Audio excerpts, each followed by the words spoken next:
एक बार भगवान के सेवक ने भगवान से कहा, आप सारा दिन मूर्ति बनकर खड़े रहते हैं, आज आपकी जगह मैं आपका रूप धारण कर लूंगा और आप आराम से घूम आओ।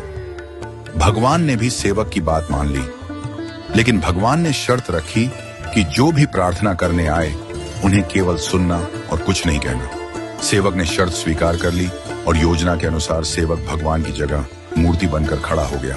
पहला व्यक्ति जो मंदिर में आया वह एक व्यापारी था। उसने भगवान से कहा, भगवान, मैंने नया कारखाना खोला है, कृपया उसे सफल बनाइए। व्यापारी माथा टेकता है और तभी उसका बटुआ गिर जाता है। वह बटुआ गिराकर बिना देखे चला जाता है। सेवक बेचैन हो जाता है और सोचता है कि व्यापारी को बता दे कि उसका बटुआ गिर गया है, लेकिन भगवान की शर्तों के अनुसार वह कुछ नहीं कहता। कुछ समय बाद एक गरीब आदमी आता है और भगवान से कहता है, भगवान, घर में खाने के लिए कुछ नहीं है, कृपया हमारी मदद करें। भगवान के सामने बटुआ पड़ा होता है। वह गरीब आदमी भगवान का धन्यवाद करता है और बटुआ उठाकर चला जाता है। फिर एक नाविक आता है और कहता है, भगवान, मैं 15 दिनों के लिए समुद्र की यात्रा पर जा रहा हूँ, कृपया मेरी यात्रा में कोई समस्या ना हो। ठीक उसी समय व्यापारी पुलिस के साथ आता है और कहता है, यह नाविक मेरा बटुआ चुराकर भागा है। पुलिस नाविक को पकड़ कर ले जाती है। इस बीच सेवक बोल पड़ता है, बटुआ गरीब आदमी ने चुराया है।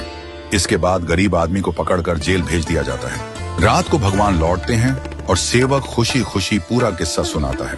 भगवान मुस्कुराते हुए कहते हैं, तुमने किसी का भला नहीं किया बल्कि सब कुछ बिगाड़ दिया। वे आगे कहते हैं, व्यापारी का बटुआ गिरना कोई बड़ा नुकसान नहीं था, वह गलत धंधा करता है, और अगर उसका बटुआ गरीब आदमी को मिल जाता तो उसके बच्चों को भोजन मिलता और उसकी परेशानियां दूर हो जाती। भगवान ने कहा, नाविक जिस यात्रा पर जा रहा था वहां एक तूफान आने वाला था। अगर वह जेल में होता तो उसकी जान बच जाती और उसकी पत्नी विधवा होने से बच जाती।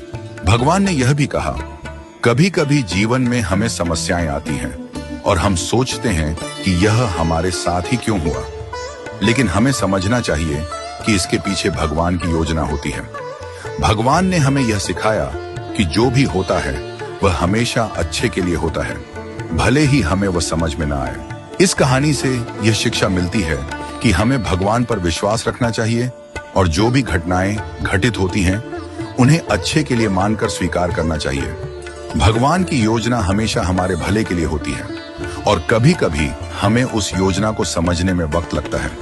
हमें हमेशा यह मानकर चलना चाहिए कि जो भी होता है वह हमारे भले के लिए ही होता है और हमें उसमें भगवान की मर्जी को स्वीकार करना चाहिए।